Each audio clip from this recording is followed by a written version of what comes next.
کیا آپ جانتے ہیں اصلی بیوقوف کون ہے؟ وہ جو ایمان لاتا ہے یا وہ جو مذاق اڑاتا ہے؟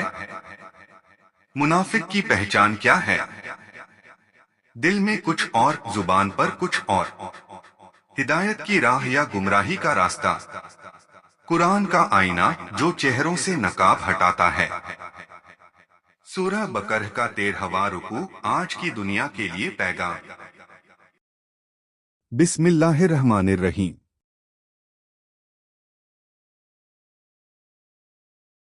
اور جب ان سے کہا جاتا ہے تم بھی لوگوں کی طرح ایمان لاؤ تو کہتے ہیں کیا ہم بھی ان مورکھوں کی طرح ایمان لے آئیں؟ اصل میں مورکھ کون ہے؟ کیا وہ جو اللہ اور اس کے رسول پر ایمان لاتا ہے، یا وہ جو دل میں کچھ اور، زبان پر کچھ اور رکھتا ہے؟ آج ہم سورہ البقرہ کے 13ویں رکوع میں داخل ہو رہے ہیں، جہاں اللہ تعالی منافقوں کے چہرے سے نقاب ہٹاتا ہے، ان کی چالاکیوں، ان کے دھوکے اور ان کے اصلی ارادوں کو بے نقاب کرتا ہے، اور ہمیں دکھاتا ہے کہ اصلی ہدایت کیا ہے اور گمراہی کا اصلی چہرہ کیسا ہوتا ہے۔ یہ رکوع صرف مدینہ کے منافقوں کے لیے نہیں تھا، بلکہ ہر اس انسان کے لیے ہے جو دینی لباس اوڑھے ہوئے ہے لیکن دل میں کچھ اور چھپائے ہوئے ہے۔ تو آئیے اس رکوع کی تفسیر سے سیکھتے ہیں، سمجھتے ہیں کہ اصلی عقل مند کون ہے اور اصلی مورکھ کون۔ سورہ البقرہ رکوع 13۔ ترجمہ، تفسیر اور دل کو جھکجھور دینے والی باتیں۔ شروع کرتے ہیں اللہ کے نام سے جو بڑا مہربان، نہایت رحم کرنے والا ہے۔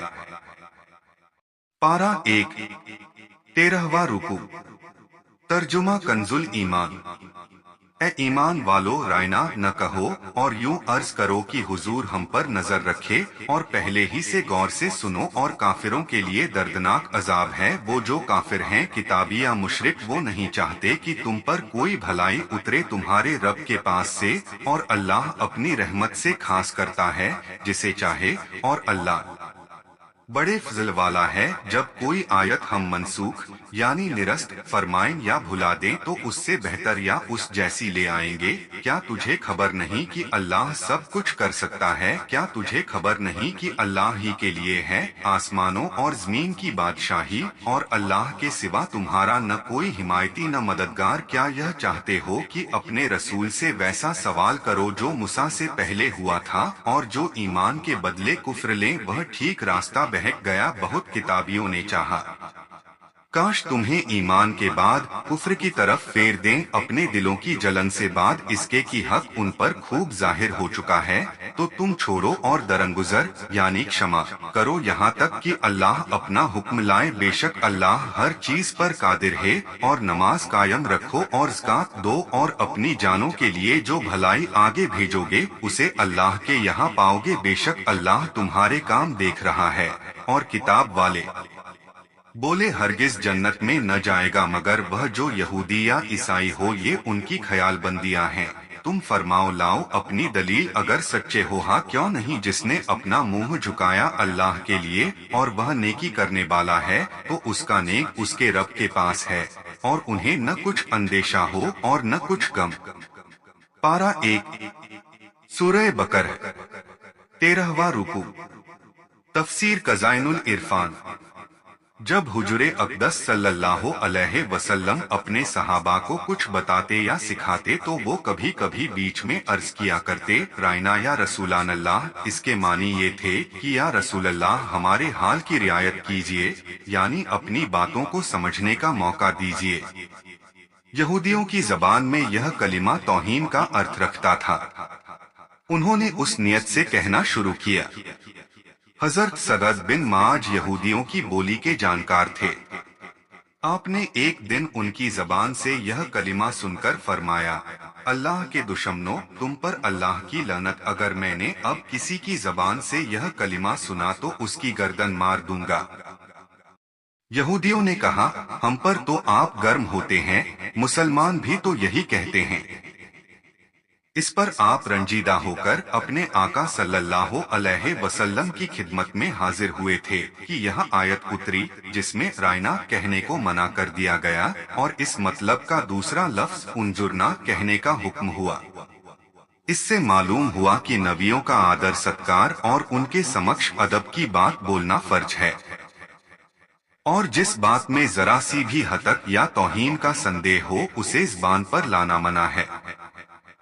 और पूरी तरह कान लगाकर ध्यान से सुनो ताकि यह अर्ज करने की जरूरत ही न रहे कि हुजूर तवज्जो फरमाएं, क्योंकि नबी के दरबार का यही अदब है। नबियों के दरबार में आदमी को अदब के ऊंचे रुतबों का लिहाज अनिवार्य है। लिल काफिरीन और काफिरों के लिए में इशारा है कि नबियों की शान में बेअदबी कुफ्र है। यहूदियों की एक जमात मुसलमानों से दोस्ती और शुभ इच्छा जाहिर करती थी। उसको झुटलाने के लिए यह आयत उतरी। मुसलमानों को बताया गया कि काफिर दोस्ती और शुभेच्छा के दावे में झूठे हैं, यानी काफिर अहले किताब और मुशरिकीन दोनों मुसलमानों से दुश्मनी और कटुता रखते हैं, और इस दुख में है कि उनके नबी मोहम्मद मुस्तफा सल्लल्लाहु अलैहि वसल्लम को पैगंबरी और वही यानी देववाणी अता हुई और मुसलमानों को यह बड़ी नेमत मिली। कुरान करीम ने पिछली शरीयतों और पहली किताबों को मनसूख यानी स्थगित फरमाया तो काफिरों को बड़ी घबराहट हुई और उन्होंने इस पर ताना किया। तब यह आयत उतरी और बताया गया कि जो स्थगित हुआ वह भी अल्लाह की तरह से था, और जिसने स्थगित किया यानी कुरान वह भी अल्लाह की तरफ से है। और स्थगित करने वाली चीज कभी स्थगित होने वाली चीज से ज्यादा आसान और नफा देने वाली होती है। अल्लाह की कुदरत पर ईमान रखने वाले को इसमें शक करने की कोई जगह नहीं है। कायनात यानी सृष्टि में देखा जाता है कि अल्लाह ताला दिन से रात को, गर्मी से ठंडी को, जवानी को बचपन से, बीमारी को तंदुरुस्ती से, बहार से पतझड़ को स्थगित फरमाता है। यह तमाम बदलाव उसकी कुदरत के प्रमाण हैं। तो एक आयत और एक हुक्म के स्थगित होने में क्या आश्चर्य। स्थगन आदेश दरअसल पिछले हुक्म की मुद्दत तक के लिए था और उस समय के लिए बिल्कुल मुनासिब था। काफिरों की नासमझी की स्थगन आदेश पर एतराज करते हैं, और अहले किताब का एतराज उनके अकीदों के लिहाज से भी गलत है। उन्हें हजरत आदम अलैहिस्सलाम की शरीयत के आदेश का स्थगन मानना पड़ेगा। यह मानना ही पड़ेगा कि सनीचर के दिन दुनिया के काम उनसे पहले हराम नहीं थे। यह भी इकरार करना होगा कि तौरात में हजरत नूह की उम्मत के लिए तमाम चौपाए हलाल होना बयान किया गया, और हजरत मूसा अलैहिस्सलाम पर बहुत से चौपाए हराम कर दिए गए।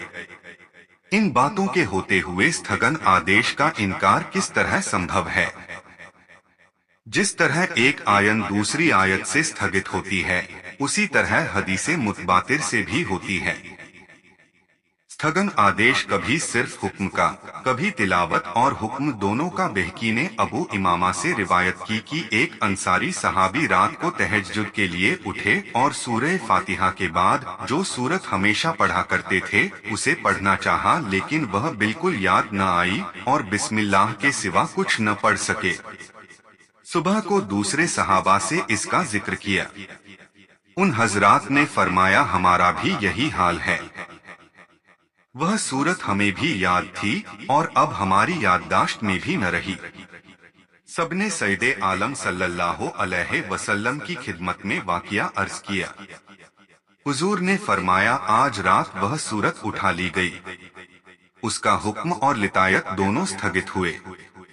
जिन कागजों पर वह लिखी हुई थी उन पर निशान तक बाकी न रहे। यहूदियों ने कहा, ए मोहम्मद सल्लल्लाहु अलैहि वसल्लम, हमारे पास आप ऐसी किताब लाइए जो आसमान से एक साथ उतरे। उनके बारे में यह आयत नाजिल हुई, यानी जो आयतें उतर चुकी हैं उनके कबूल करने में बेजा बहस करे और दूसरी आयतें तलब करे।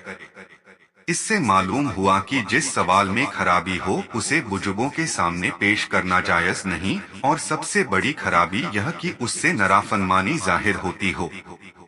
उहद की जंग के बाद यहूदियों की जमात ने हजरत हुजैफा बिन यमान और अम्मार बिन यासिर रज़ी अल्लाह अन्हुमा से कहा कि अगर तुम हक पर होते तो तुम्हें हार न होती, तुम हमारे दीन की तरफ वापस आ जाओ।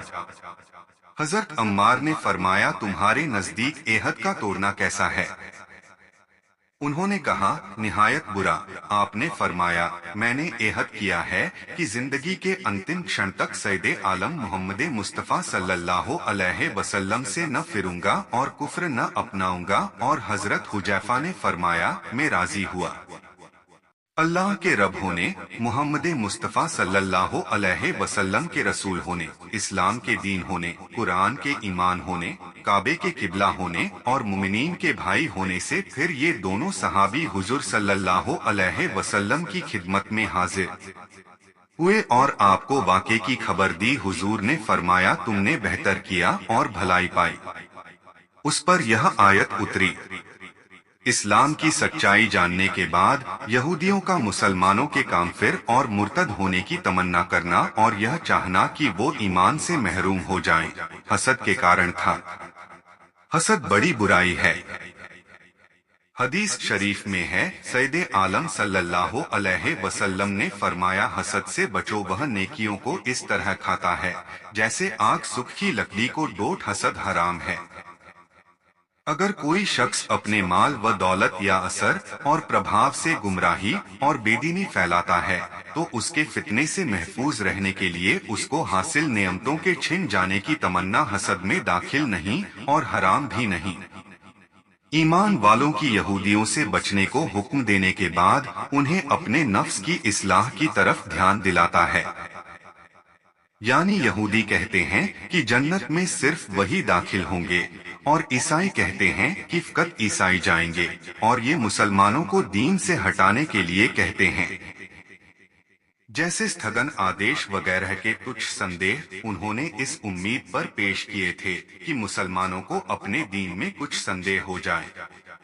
इसी तरह उनको जन्नत से मायूस करके इस्लाम से फेरने की कोशिश करते हैं। चुनाचे पारा के अंत में उनका यह कथन दिया हुआ है, वकालू कुनू हुदन और नसारा तहतदू, यानी और किताब वाले बोले यहूदी या ईसाई हो जाओ, राह पा जाओगे।